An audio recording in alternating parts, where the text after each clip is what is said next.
విజయవాడ పశ్చిమ నియోజకవర్గంలోని ముఠా కార్మికులకు వైసీపీ ప్రభుత్వం చేసిందేమీ లేదని బీజేపీ అభ్యర్థి సుజనా చౌదరి దుయ్యబట్టారు.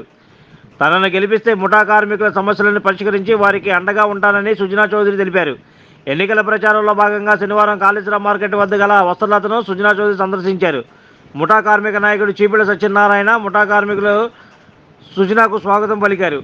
కార్మికులతో మమేకమై వారి బాగోగులు అడిగి తెలుసుకున్నారు. ముఠా కార్మికులు కనీస సౌకర్యాలు లేక అనేక ఇబ్బందులు పడుతున్నారని అన్నారు. ముఠా కార్మికుల సంక్షేమాన్ని జగన్ ప్రభుత్వం విస్మరించిందని, విశ్రాంతి భవనం మురుగుదొడ్లు లేకపోవడం సిగ్గుచేయడాన్ని దుయ్యబట్టారు. ముఠా కార్మికుల కోసం విశ్రాంతి భవనాన్ని మురుగుదొడ్లు నిర్మించే బాధ్యత తాను తీసుకుంటానని సుజనా చౌదరి హామీ ఇచ్చారు. నియోజకవర్గాన్ని ముఠా కార్మికుల సంక్షేమాన్ని వెల్లంపల్లి తొంగలో తొక్కి అవినీతి కేరాపట్రాసుగా నిలిచారని సుజనా చౌదరి మండిపడ్డారు. అసంఘటిత రంగ కార్మికుల కోసం ఎన్డీఏ ప్రభుత్వం అమలు చేస్తున్న పథకాల మీద అవగాహన కల్పించి అమలు చేసే బాధ్యత తీసుకుంటానని హామీ ఇచ్చారు. కేంద్ర రాష్ట్ర ప్రభుత్వాలను అనుసంధానం చేసి కార్మికులు అభివృద్ధి సంక్షేమం లక్ష్యంగా పనిచేస్తానని, కార్మికులందరూ అండగా నిలబడి భారీ మెజార్టీతో గెలిపించాలని విజ్ఞప్తి చేశారు. సుజనాను గెలిపించుకుంటే పశ్చిమ నియోజకవర్గం అభివృద్ధి పదంలో దూసుకుపోతుందని, అందరం అండగా నిలబడాల్సిన సమయం వచ్చిందని, భారీ మెజార్టీతో గెలిపించాలని టీడీపీ అధికార ప్రతినిధి కె నాగులమీర అన్నారు. ఈ కార్యక్రమంలో మాజీ మేయర్ తాడి శకుంతల, బీజేపీ సీనియర్ నాయకులు పైలా Somi Naidu, TDP corporator Ummadi Chanti, OBC general secretary Kilari Srinivas, Bevara Srinu, Pilla Krishnaprasad, భారీ సంఖ్యలో ముఠా కార్మికులు హాజరయ్యారు. కృష్ణవేణి కాంప్లెక్స్ ముఠా కార్మికులతో సమావేశం చేశాం. వాళ్ళ సమస్యలు విన్నాక నిజంగా వర్ణనాతీతంగా ఉంది. ఇన్ని 102 సంవత్సరాలు ఉన్న అసోసియేషన్ అది. వాళ్ళకి కనీస సౌకర్యాలు కూడా ఎవరు కల్పించారు. ప్రభుత్వాలన్నీ కూడా నిర్లక్ష్యం చేసినట్టుగా ఉంది. ముఖ్యంగా గత 5 సంవత్సరాలు వాళ్ళు ఏం చెప్పారు, ఏ విధంగా కూడా సంపాదిస్తున్నారనే విషయాలు వాళ్ళు చెబుతున్నారు కథలుగా. కాబట్టి వాళ్ళకి మధ్యాహ్నం రెస్ట్ తీసుకోవడానికి వసతులు, బాత్రూము, పాపం ఇక్కడ నుంచి కృష్ణవేణి కాంప్లెక్స్కి వెళ్తారంట. యూరినల్స్ ఎంత ఘోరం అండి అది. తర్వాత పిల్లల చదువులకి ఎలా చేయాలి అనేది కౌన్సిలింగ్ సిస్టమ్ పెట్టి, అటల్ బీమా పథకం, అటల్ పెన్షన్ పథకం, ఇవన్నీ కూడా వాళ్ళకి ఎవరు చెప్పలేదు.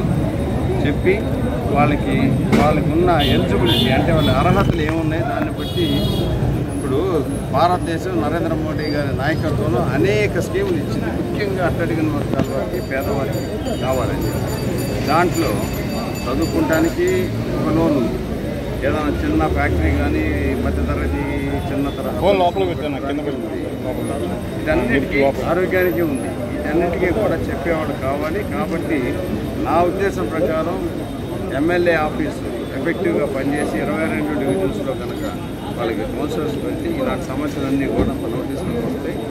రేపు ఎన్డీఏ ప్రభుత్వం ఢిల్లీలో రానున్నది, ఎన్డీఏ ప్రభుత్వం ఇక్కడ రానున్నది. చంద్రబాబు నాయుడు గారి పరిపాలన దక్షతతో, పవన్ కళ్యాణ్ గారి సపోర్ట్తో, డాక్టర్ నరేంద్ర మోడీ గారి ఆశీస్సులతో వాళ్ళకి కావాల్సినవి కూడా చేస్తామని చెప్పి సార్, పశ్చిమ నియోజకవర్గంలో వైఎస్ఆర్సీపీ పార్టీ వాళ్ళు చెప్తున్నారు పాపం వాళ్ళ మీద సానుభూతి పడాలి.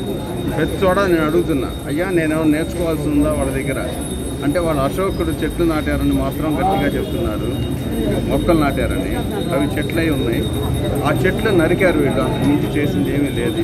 ప్రతి చోట అడుగుతున్నా, ఈ 5 సంవత్సరాల్లో వాళ్ళు చేసింది ఏమన్నా వాళ్ళు చెప్పుకోవడానికి ఏమీ లేక అలా చెప్తారు. వాళ్ళు చెప్పుకుంటే, వాళ్ళు చేసి ఉండుంటే ఈ మనము ముఠా కార్మికులు కానీ, ఓటర్ మహాశయులు కానీ ఎవరు అబద్ధం చెప్పరు కదా.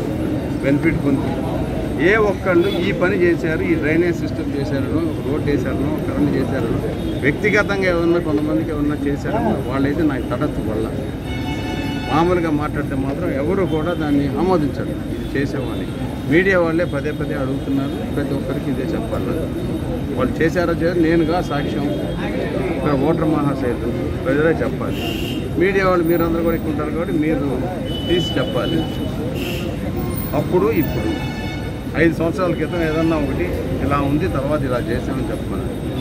ఇప్పుడున్న పరిస్థితుల్ని నేను అవగాహన చేసుకొని చూస్తున్నాను. 5 సంవత్సరాల్లో ఏమేమి చేయగలం అనేది నేను తయారు చేస్తాను, అది చూపెట్టాను. ఓకే. పశ్చిమ నియోజకవర్గంలో కూడా ఎంపీ అభ్యర్థి కానీ డెవలప్మెంట్ చేసిన ఎంపీ అభ్యర్థి చేసిందని నేనే సరే, ఆయన్ని ఇక్కడ 1 గంట నిలబెట్టండి ఈ వీధిలో యూరినల్స్ దగ్గర. ఇక్కడికి వస్తుంది వాసన.